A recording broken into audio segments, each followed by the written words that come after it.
Hello DElEd fourth semester. आज हम लोगों ने स्वतंत्रता संग्राम जितने भी आंदोलनों थे उनके बारे में लगभग पढ़ लिया है। काकोरी कांड, चौरा चौरी, बारदौली, असहयोग, खिलाफत। ठीक है।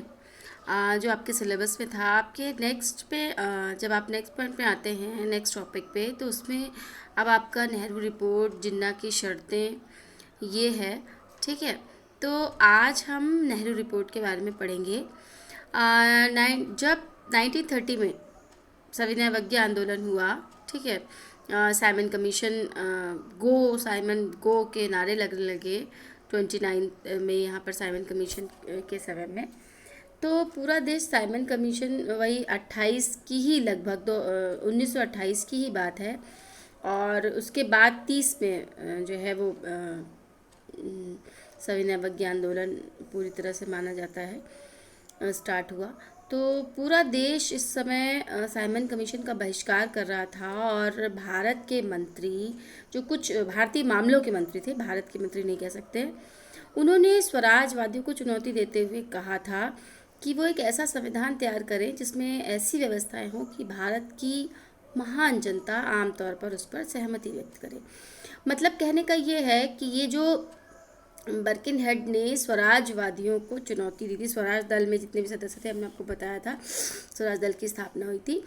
तो इसमें क्या था कि एक तरह से ये चैलेंज था भारतीयों के लिए, क्योंकि भारतीय अपनी गवर्नेंस की बात कर रहे थे, अपने संविधान की, अपने वो ये चाह रहे थे कि भारतीयों का राष्ट्र है तो भारतीय नेताओं को भी शामिल किया जाए और उनके विचारों को भी सुना जाए, विधानमंडलों और विधान परिषदों के अंदर उनकी सदस्यता को परमानेंट किया जाए, और जो भी वो नियम बनाए उन पर भी विचार किया जाए, उन पर जो प्रस्ताव लाए वो भी विचारणी हो।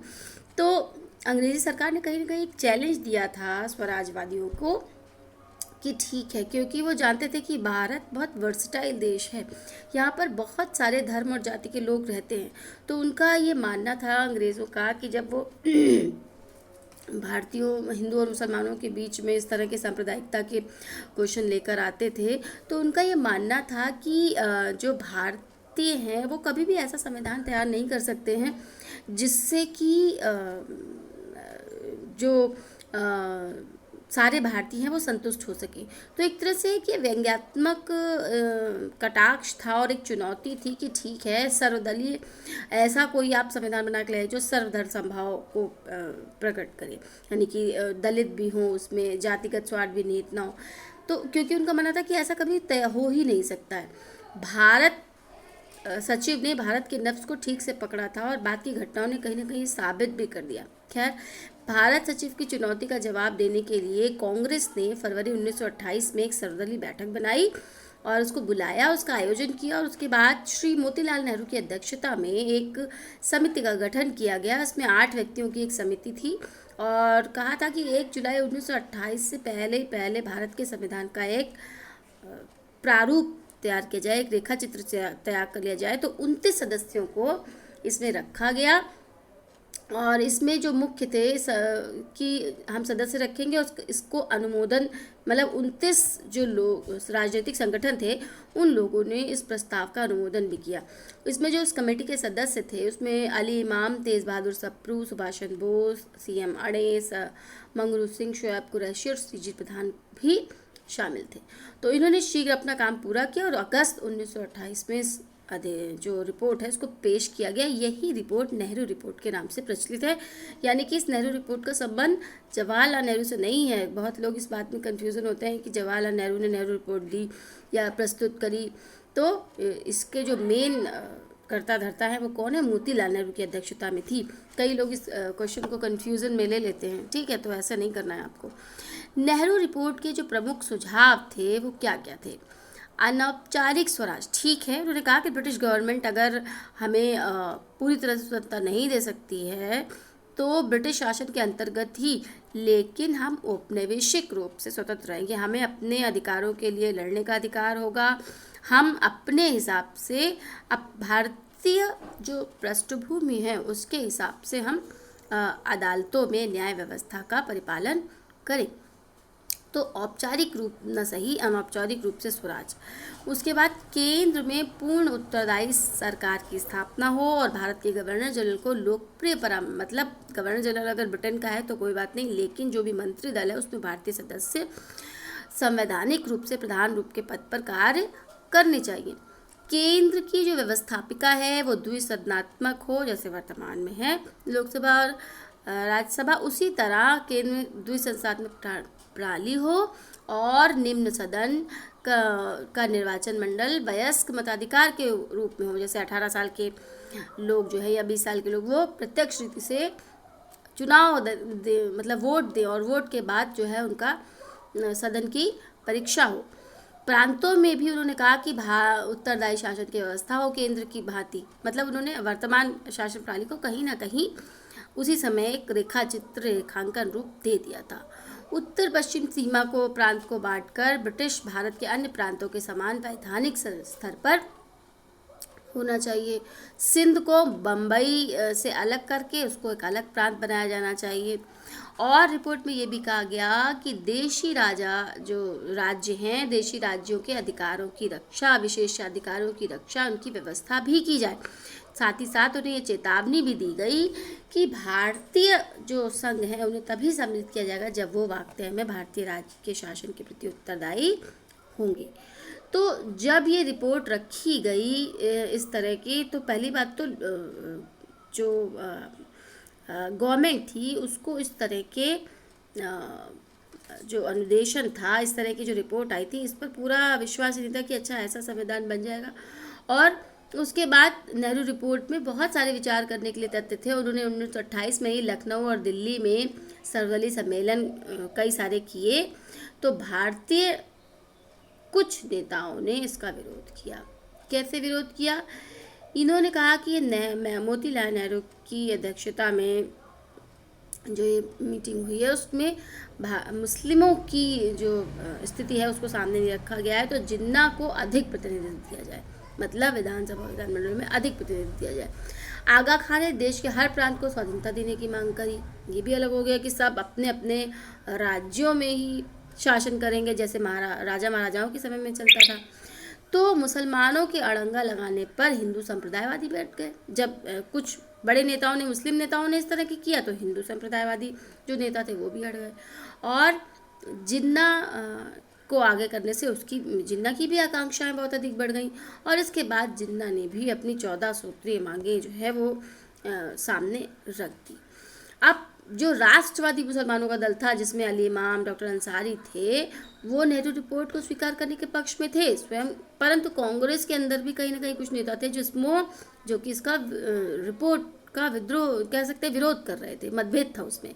वामपंथी जो है वो जवाहरलाल नेहरू और सुभाष चंद्र बोस की औपनिवेशिक जो थे वो कह रहे थे कि नहीं, हम उपनिवेशवाद से संतुष्ट नहीं हैं, वो पूर्ण स्वतंत्रता, कांग्रेस का उद्देश्य पूर्ण स्वतंत्रता मान रहे थे। कुछ लोग कह रहे थे नहीं, उपनिवेश में ही हम रहेंगे। तो 1928 में ही सुभाष चंद्र बोस ने इंडिपेंडेंस लीग और जवाहरलाल नेहरू के नेतृत्व में इंडिपेंडेंस लीग की स्थापना भी की, और युवा वर्ग में स्वतंत्रता, पूर्ण स्वतंत्रता के प्रति एक तरह से जो चेतना होती है, रुझान होता है, वो भी सफल प्रयास किया उसको जगाने का भी। कलकत्ता अधिवेशन में भी इसी लक्ष्य को रखा गया, लेकिन गांधी जी के प्रयासों से वो विद्रोह तो दब गया। लेकिन 1 वर्ष के अंदर ही सरकार ने, इन्होंने कहा कि अगर 1 वर्ष के अंदर सरकार ने हम लोगों को डोमिनियन स्टेट्स प्रदान नहीं किए, डोमिनियन स्टेट्स का मतलब होता है कि राज्यों पर भारतीय विधान परिषदों में होने वाले सदस्यों का अधिकार होगा, तो कांग्रेस का पूर्ण लक्ष्य स्वाधीनता की प्राप्ति कांग्रेस का लक्ष्य बन जाएगा। यानी कि पहले तो वो डोमिनियन स्टेट्स कह रहे थे कि ठीक है, ब्रिटिश एक उपनिवेश की तरह हमारा हम पर शासन करें, लेकिन इसमें सारे सदस्य कौन होंगे, विधान परिषदों में जो उनका रखने वाले भारतीय होंगे। और यदि ऐसा नहीं हुआ 1 वर्ष के अंदर, तो हमें पूर्ण स्वतंत्रता चाहिए, मतलब हमें ब्रिटेन का किसी भी तरह का कोई भी नहीं चाहिए, अंग्रेजों को यहाँ से पूर्णतः चले जाना चाहिए। तो कांग्रेस ने भी स्वीकार किया, और अगर ऐसा अस्वीकृत हुआ तो इन्होंने कहा फिर से हम असहयोग आंदोलन शुरू कर देंगे। अब ये रिपोर्ट स्वीकृत नहीं हो पाई, तो पहले से पता था कि ये स्वीकृत नहीं हो पाएगी, लेकिन कुछ प्रवृत्तियां इसमें जन्म ले गई, जिसमें पता चल गया कि कहीं ना कहीं सांप्रदायिक लोग अलग अलग विचारधाराओं को रखने वाले हैं, और अचानक से अब जो है वो हिंदू मुस्लिम, जो मुस्लिम लीग थी और हिंदू महासभा थी, ये दोनों अलग अलग तरह से, पूरी तरह से इन्होंने सांप्रदायवाद को पूरी तरह से भड़का दिया और 1928 की घटनाओं ने पुनः गांधी जी को देश और कांग्रेस की राजनीति पर आसीन कर दिया। ठीक है, फिर से ये स्थिति हो गया। हालांकि 1922 में जो ये असहयोग आंदोलन के समाप्त हुआ था, अचानक फिर से जब इन लोगों ने किया तो फिर वो राष्ट्रीय नेता के रूप में गांधी जी निर्विवाद नेता बनकर सामने आ गए। और उसके बाद जो है वो पूरी तरह से ये नेहरू प्रतिवेदन यही है कि उसमें क्या क्या मांगे की गई। ये आपका नेहरू प्रतिवेदन समाप्त हो गया। और इसके बाद फिर हम बात करेंगे जिन्ना की के 14 जो हमारे जिन्ना के 14 सूत्र थे, क्या उन्होंने 14 मांगे रखी, क्योंकि इसके तुरंत बाद इसी में था संशोधन प्रस्ताव, तो रिपोर्ट से जुड़ा ही हुआ है और ये क्वेश्चन आ सकता है, जिन्ना की 14 सूत्रीय मांगे बताइए। तो दिसंबर 1928 में हमने पहले बताया कि नेहरू की समीक्षा के लिए सर्वदलीय जब सम्मेलन हुआ कलकत्ता में, तो मुस्लिम लीग की ओर से मोहम्मद अली जिन्ना ने पहले कुछ प्रस्ताव प्रस्तुत किए। क्या संशोधन करें, उन्होंने कहा केंद्रीय विधानमंडल में 1 स्थान मुसलमानों को, 1/3 मुसलमानों को आरक्षण मिले। फिर वयस्क मताधिकार की व्यवस्था होने तक पंजाब एवं बंगाल के विधानमंडलों में जनसंख्या के अनुपात में मुसलमानों के लिए सीटें आरक्षित की हैं। जब तक वयस्क अधिकार होगा, लेकिन उसके पहले मुसलमानों के लिए आरक्षित कर दी जाएं सीटें। और प्रांतों के लिए अवशिष्ट शक्तियों की व्यवस्था की जाए। मतलब यहाँ पर जितने बचे हैं बाकी प्रांतों में भी जितने ये लोग हैं उनको एक स्पेशल शक्ति दी जाए। मतदान होने पर सम्मेलन में जिन्ना के प्रस्ताव ठुकरा दिए गए। जब कमेटी में मतदान लिया गया कि कौन जिन्ना से कह सकते हैं कि इत्तेफाक रखता है, तो ये प्रस्ताव ठुकरा दिए गए। परिणाम स्वरूप मुस्लिम लीग सर्वदलीय बैठक सम्मेलन में अलग हो गई, वहाँ से अलग हो गई। सर्वदलीय सम्मेलन में मुस्लिम लीग पीछे हो गई, हट गई एक तरह से, और एक धड़ा बिल्कुल अलग हो गया। इसके बाद मार्च 1929 में जिन्ना ने अलग से उस नेहरू रिपोर्ट को छोड़कर जिन्ना से अलग 14 सूत्रीय मांगे पेश की और इसमें उन्होंने अपनी आपत्तियां दिखाई। संविधान क्या मांगे थी 14?